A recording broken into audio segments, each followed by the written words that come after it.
Welcome to the Lend Academy podcast, episode number 263. This is your host, Peter Renton, founder of Lend Academy and co-founder of Lend It Fintech.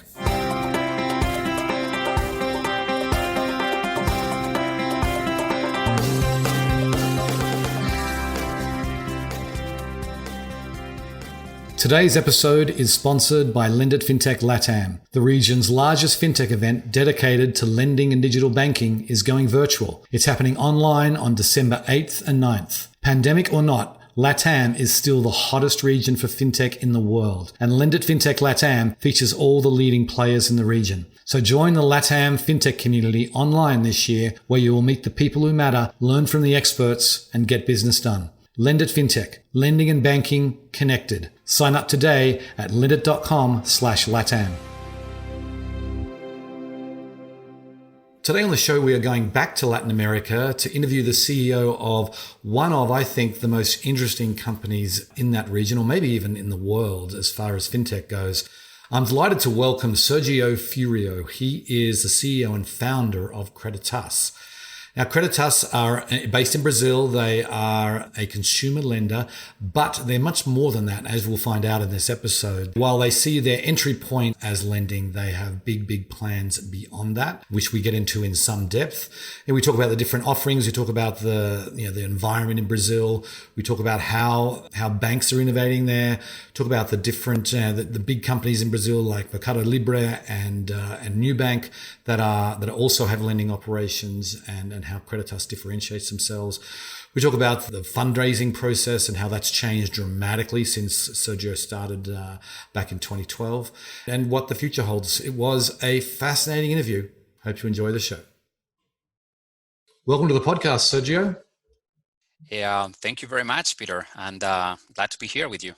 Okay, so let's get started by giving the listeners some background, because you do have an interesting background. I mean, you're running a Brazilian company, but you're not Brazilian. You're not even Portuguese, I believe. So tell us a little bit about your background and how you made your way to Brazil. Yeah, so I'm originally Spanish. So I graduated in 2000 in business, not a millennial anymore, unfortunately. So spent my initial years in investment banking, working with large companies, capital markets, and stuff like that.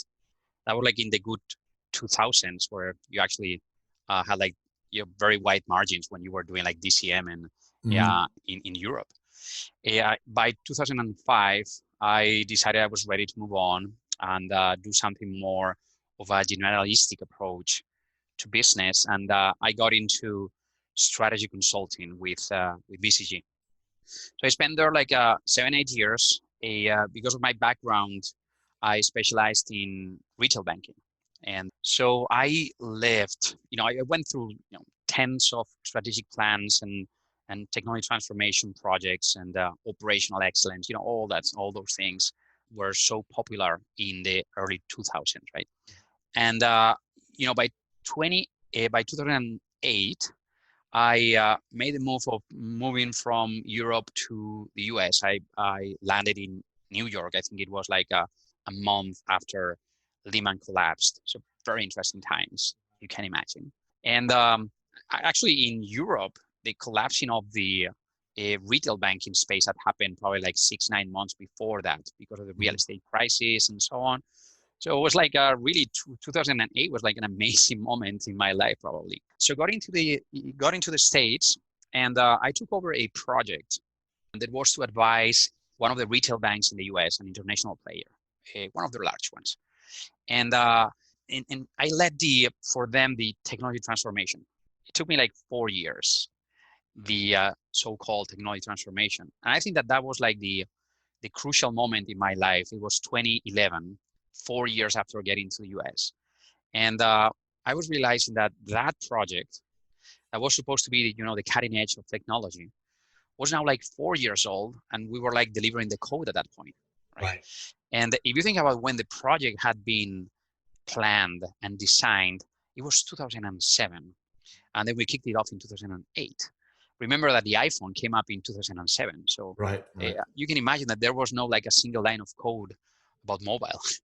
And everything was about like paperless branch and zero back office and all those things. And by 2011, that was like not the reality anymore, right? So you were already like seeing that the industry was going to move in a different direction, right? So I think that desperation said, okay, so I need to do something else. And I had like a friend that was like had just become an entrepreneur, and got involved with him, invested in him, and I ended up saying, dude, I really want to do this. And obviously, I had spent my whole life in banking, so I had to do something related to banking. Fintech was not a thing at that point, if you Right, remember, right. right? Mm-hmm. That was like the early days, but it was not even the term. So I said, okay, yeah, I want to do something, but this is New York. There are like plenty of people that are like super smart, that have like banking background, technology background. What is my differential? And at that point, I was, it's when I met my wife. There's always like a love story in the middle. And, and my wife is Brazilian. We used to work together.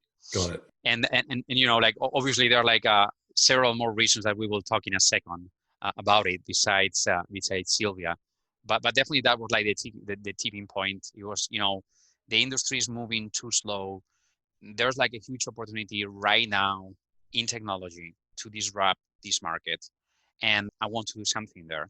And then I connected that with Brazil, and then we will talk about that if you want. Right, right. So yeah, so you moved. So you moved from New York to Brazil, I take it. And I mean, maybe just describe back then, because this was quite a few years ago, right? You're talking like 2012 thereabouts. So what were the lending options for consumers in Brazil in 2012? Yeah. So that was actually what attracted me from the early stories that my wife was telling me. She was saying, no, in Brazil, people pays like 200% for a personal loan. I said, yeah, no way. And I'm curious in nature and sort of like analytical, if you want. So I decided to start like searching and using Google Translator. I didn't speak Portuguese at that point. So I was like using Google Translator and translated the web of the central bank of Brazil, and downloading reports and stuff and things for over a couple of weeks.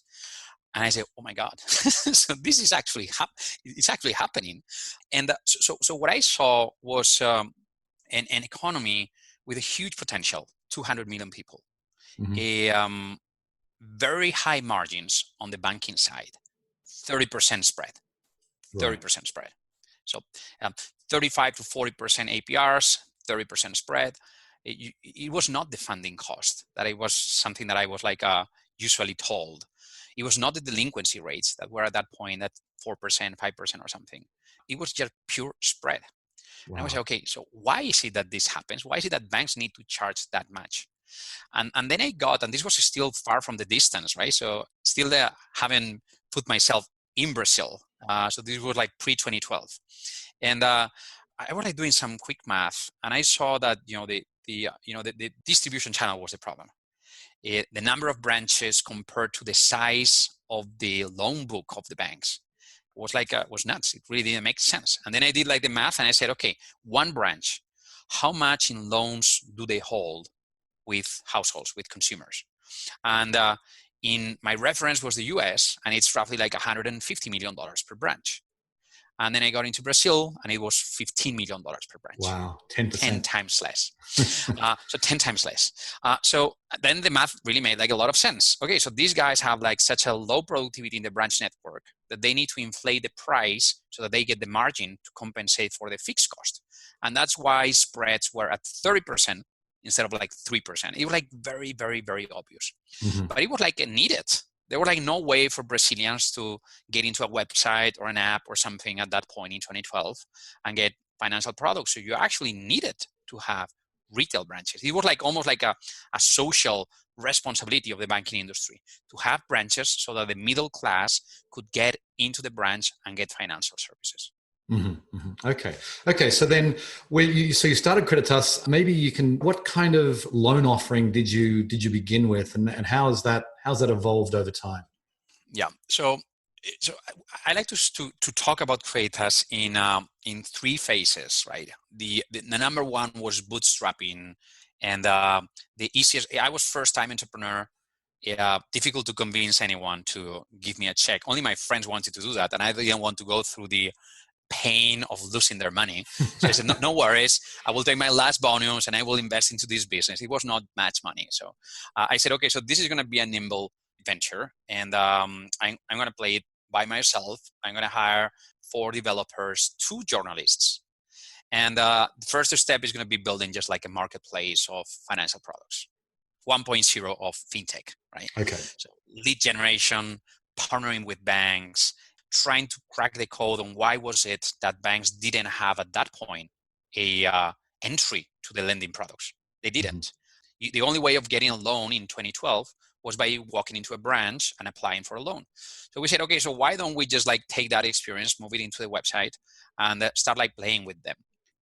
So we did that for a couple of years, and then it started like taking off. It actually made sense. It was like very obvious that that had to happen. We got some venture money. I think it was like $3 million at that point in 2014 or so. And we said, okay, so let's continue doing this. By the end of 2015, we had 2 products in our platform. It was a variety of a home equity loan and a variety of an auto equity loan, what would be like in the States, a title loan for your car. And I'm saying a variety because the mortgage market in Brazil is totally underpenetrated. The residential real estate market has a loan to value of 6%. So 94% is pure equity. I say, okay, why is this happening? Why is it that people are are owners of the apartments and they don't get money from them and cancel the personal loans that they're holding and the revolving credit cards? Mm-hmm. And what I realized very quickly was that the regulation for mortgages was very new. That was something I didn't know when I got to Brazil. It was just like, at that point, it was like 6-7 years old, no more than that. Mm-hmm. Banks were turning their back on the mortgage market because they were like drug addicts with the personal loans at 120% APR. They were like so much margin in that they didn't want to. They were neglecting that. So we said, okay, so let's create a mortgage because the property is unleveraged. They own it outright. And let's provide that with that mortgage liquidity to the individual so that they can then cancel the personal loan, the revolving credit card, and so on. So we did that in 2015, 2016 with both the home equity product that we call and the auto equity product, extracting value from the car, right? So delivering the loan, not to buy the car, but to just cancel the personal loan that they had that was like super expensive. And then by 2016, we realized that the marketplace model connecting to, 7, 8 consumer finance companies and mortgage companies and the like, it was nuts. It was like extremely difficult at that point. Too much complexity. The user experience was not good. We were not being paid enough. We were not being recognized by the banks on the value that we were providing. We were doing the whole transaction, very complex in Brazil, this type of thing. And also they really didn't want to innovate. So we said, okay, so this is the moment of truth. And that's when we became a direct lender on a securitization model.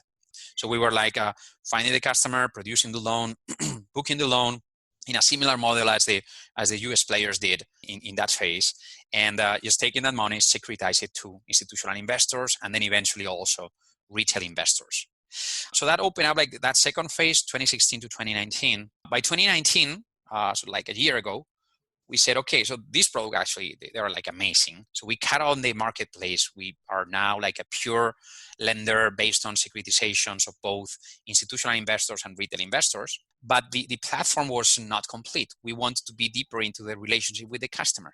Right? Mm-hmm. And we started like a new phase that coincided with our last equity round. That was $230 million round in mid 2019. And we said, okay, let's complete the platform. And that implied a bunch of things that we did over the last 12 months, which has been like, in 7 years, 2 products. And then in just 1 year, we launched 5 different products in different verticals. So we launched auto financing. We launched payroll loans in partnership with the employer. We launched salary advance. And then we launched a new vertical that we call consumer solutions, which is our incursion outside of fintech and into regular consumer products. So we launched a store, an e-commerce platform. And in that store, our customers, they buy an iPhone. We call it iPhone for Life. It's like the similar product than in the US. But the way in which the customer pays the iPhone is instead of with a credit card, they use the salary themselves. So they sign a contract with us. We already have a partnership with the employer.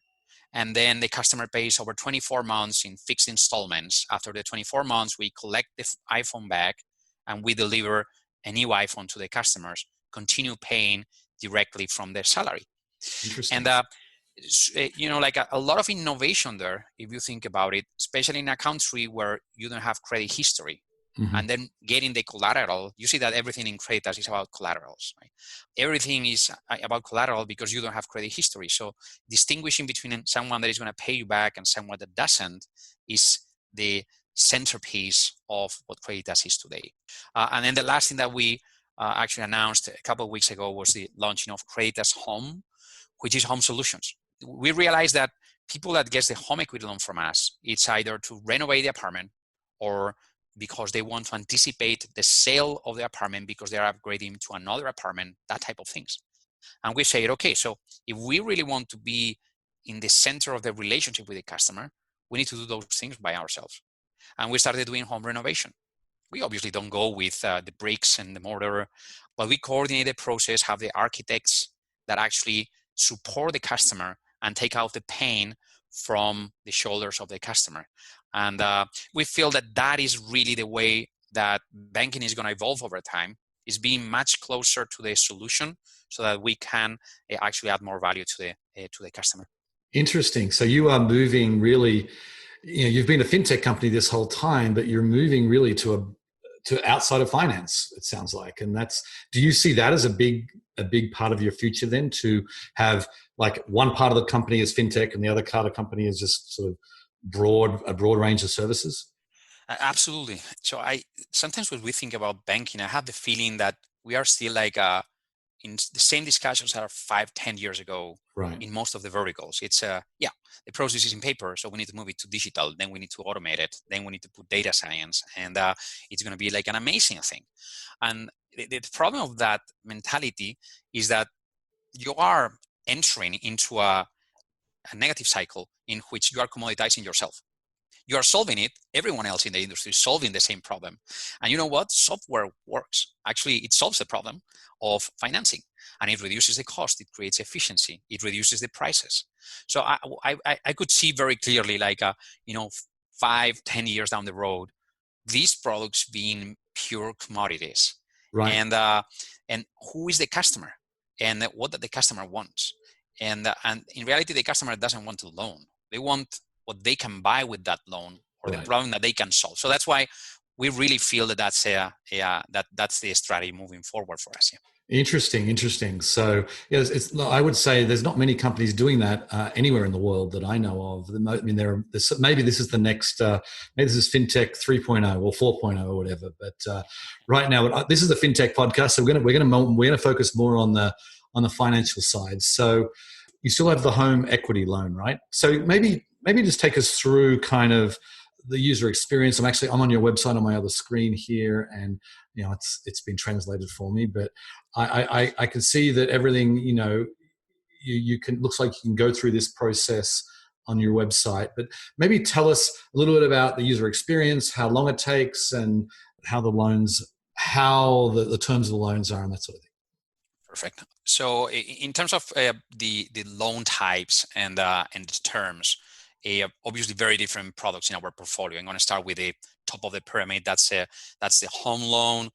On average, that's going to be like $60,000 loan on a property that on average is 3 times that. So the average loan to value of our loans is 30%. So that's a property of $200,000, which is the average property of the urban population in Brazil. Mm-hmm. Obviously, like in the US, that would be probably 3 times that or 4 times that. You need to adjust for the different in geography.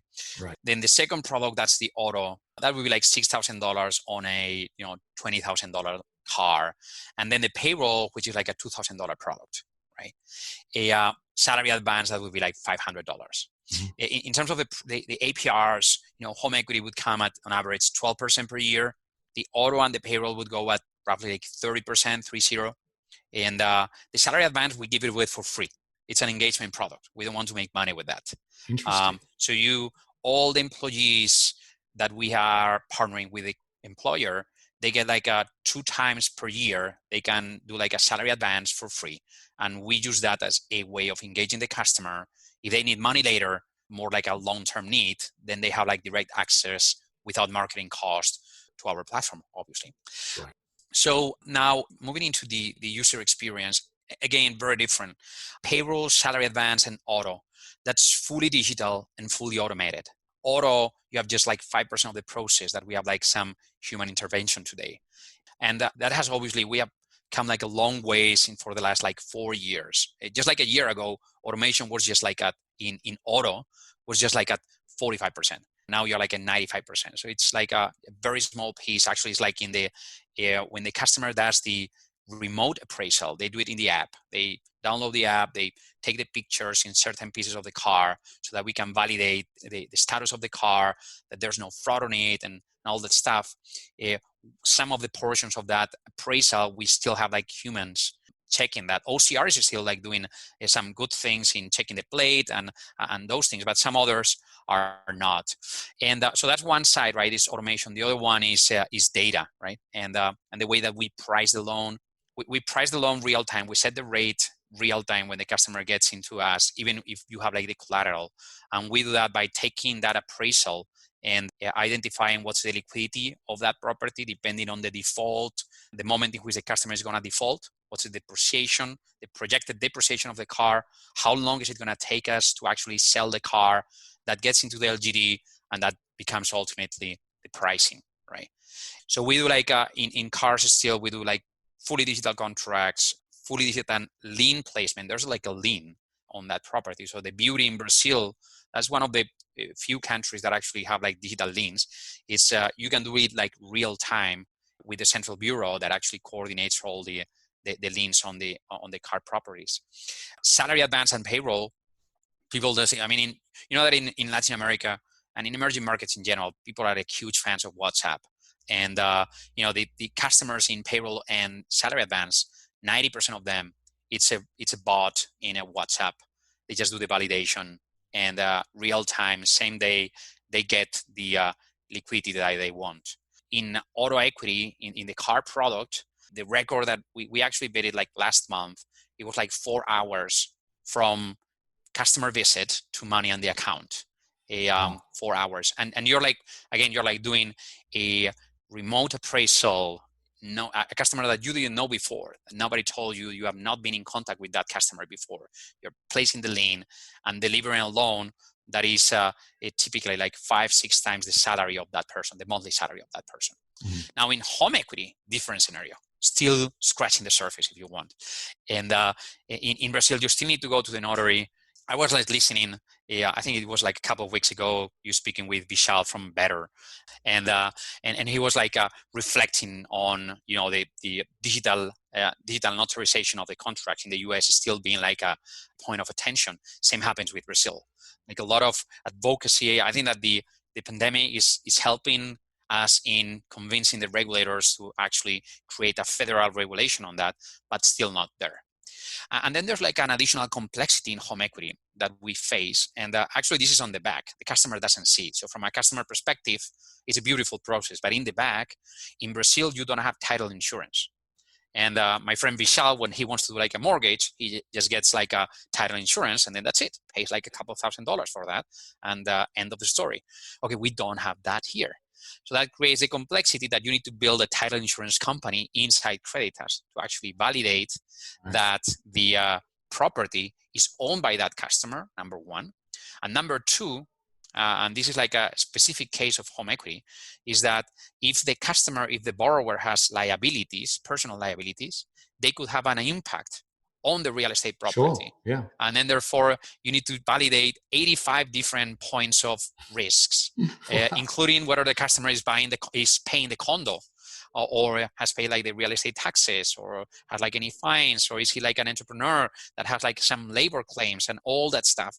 And obviously data plays like a critical role there to anticipate what is the chance of that customer having one of those issues and then focusing relentlessly on solving that issue. Mm-hmm.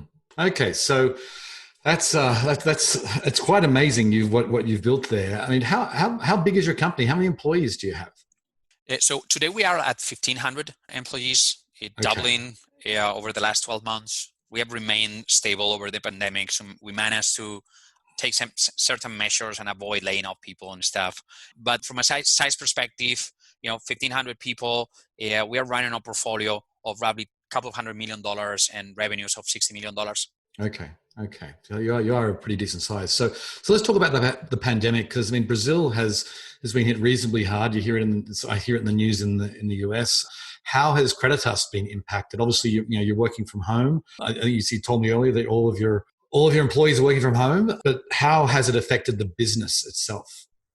We actually returned the 2 offices that we had.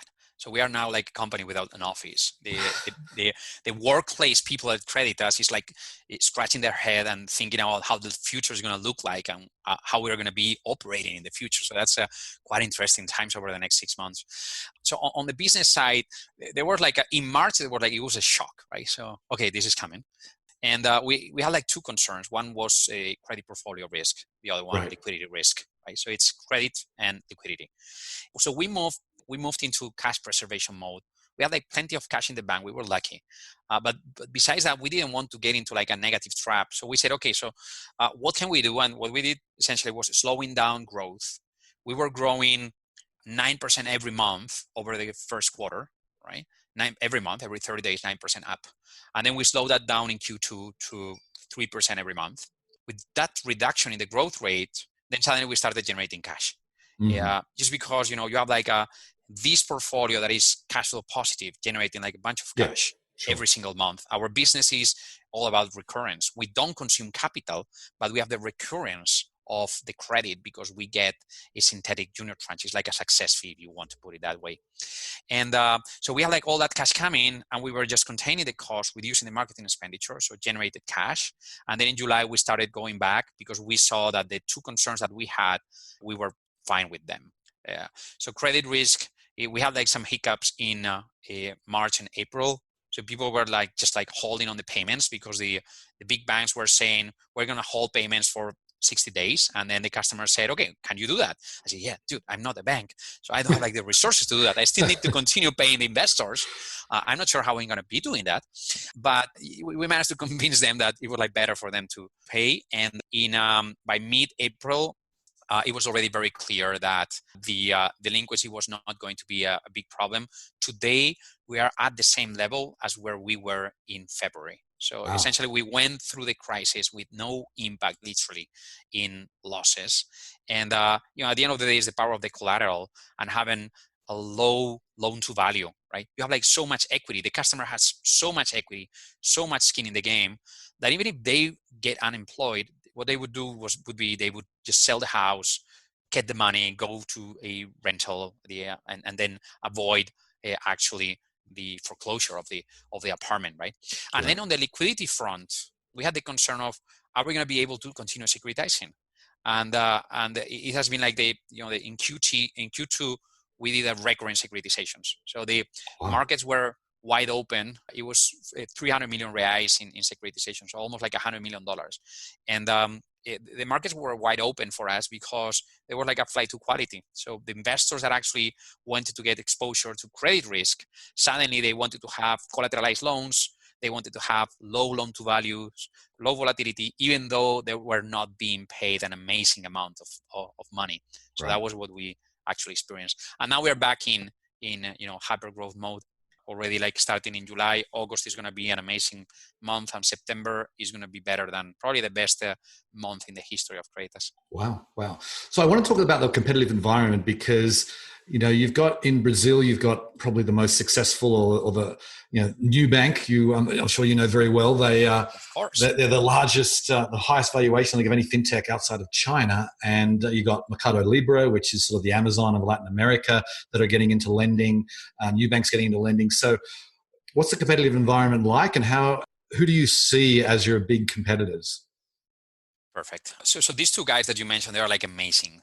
So a lot of respect for those 2 guys. Obviously, very different strategy than Creditas. Creditas, what we do firstly on Creditas. Creditas focuses on most of it is a non-millennial guy. It's someone that already owns an apartment and owns a car. Right. They are in their mid 30s to mid 40s. That's the range, 35 to 45. That's where we target. So the guys are already like making some decent salary. Our average customer is top 15% of the Brazilian population in terms of monthly income. Right.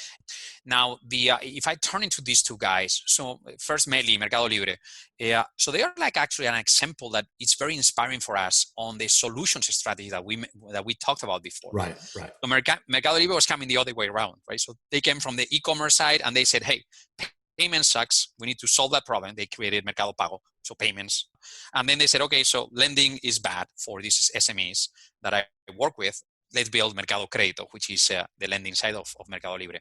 And they're doing a terrific job. It's think about it. They have like all the data of transactionality of the merchants that are placed in the e-commerce, in the marketplace. They have like an amazing brand. I think that great things are going to come from that business. It's really amazing what they are building.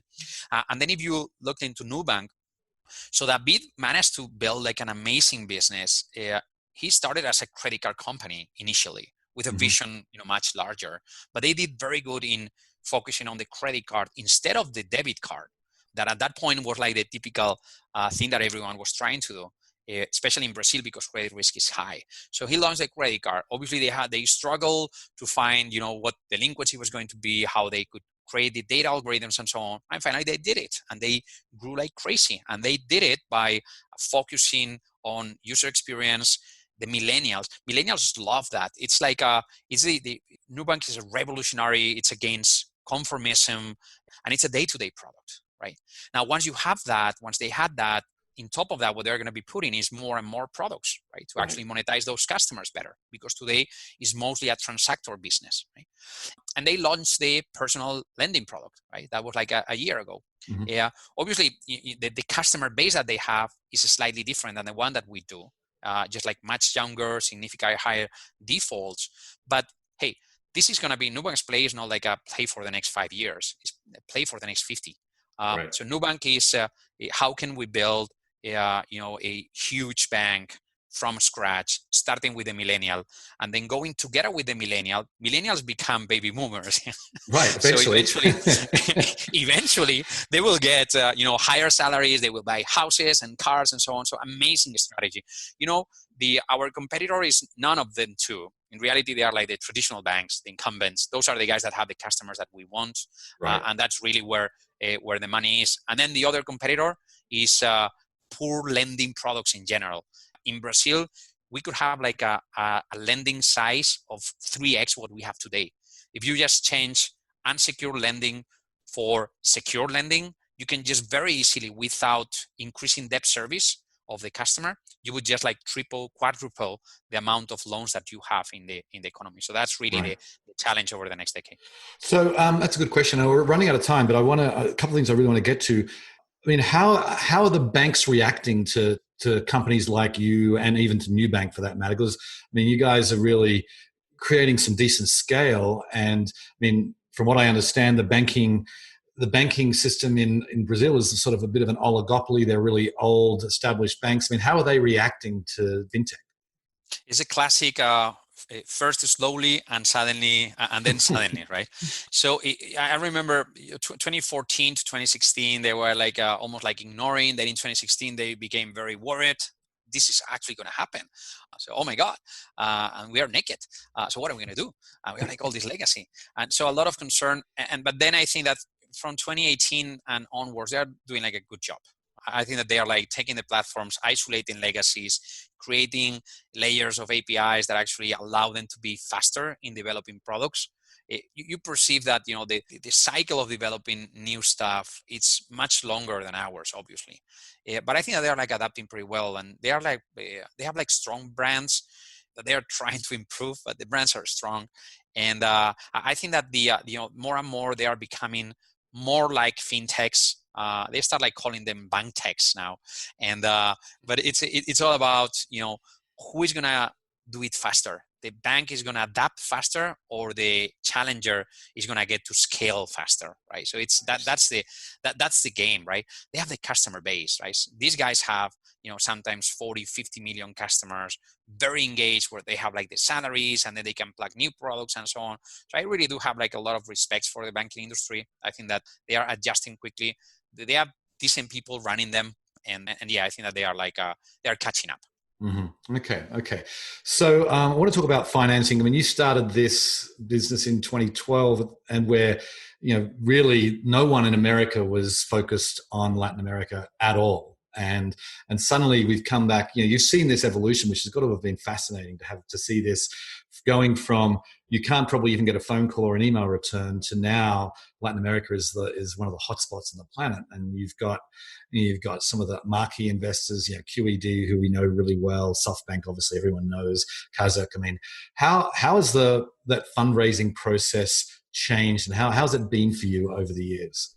Yeah, it was a miserable experience to be an entrepreneur back in 2012. You're going to do what? You're going to take off the banks? Get out of this room.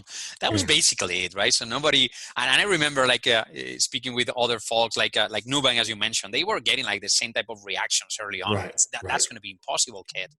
You have no idea. And especially we are foreigners. When we get there, I think these guys, they really don't know anything about the country. What are they saying? So very painful at the beginning, especially if you are like a first-time entrepreneur. There were like no way of getting funded, or very few of us. And then by 2016, everything changed. And it was like in part because the regulator openly said that they wanted fintech to succeed. And they were defining clear roadmaps so that fintechs could adapt to being regulated and all that stuff. At the same time, consumer penetration in smartphones skyrocketed in 2016, 2017. So much more adoption of the consumer. And then early cases, the Nubanks, the Creditas, the Stones, PagSeguros as well, are actually creating some critical mass. And so then investors then went the other way around, right? So everyone then started saying, okay, so fintech is going to be like a big thing. And luckily it became, right?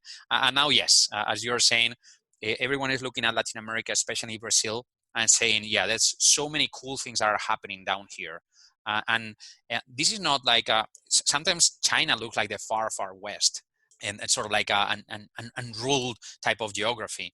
But when you get into Brazil, it's like hyper-regulated type of region, but still with very high margins, right? So there are so many things that can be done in multiple verticals. Obviously, competition is going to be heating up, but investors really see that these are legit companies, legit businesses, really innovating and creating the future competitors of the banking industry. Right.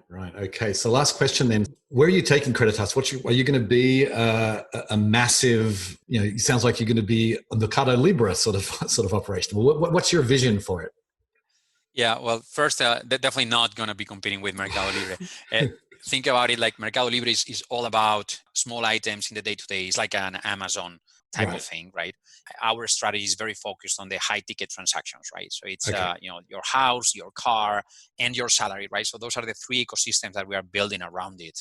Yeah, so we are very passionate about that idea. We are seeing very good early results, a lot of customer engagement, a lot of repetition on the customer. So suddenly you take a real estate loan that typically it's once in a life, and then you start generating recurrence by plugging iPhones and then buy your car and then renovate your house, right? And you go through the value chain through the cycle of the customer. So that vision of a platform for the customer, it's really compelling for us. Now, from a growth perspective, we want to continue growing 3x every year. Let's say 2 to 3x over the next 5 years, which is going to, at the end of the day, what we are saying is we think that in 5 years we can be 100 times what we are today.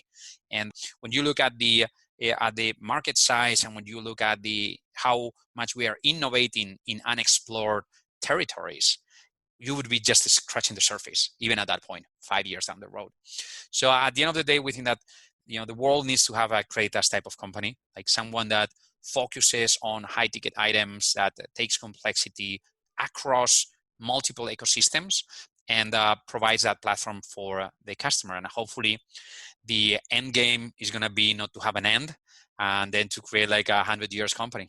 Right. Okay. Well, good luck with that, Sergio. It's been fascinating chatting with you and hearing your story. I think it really is. You've got an amazing company there, and best of luck to you.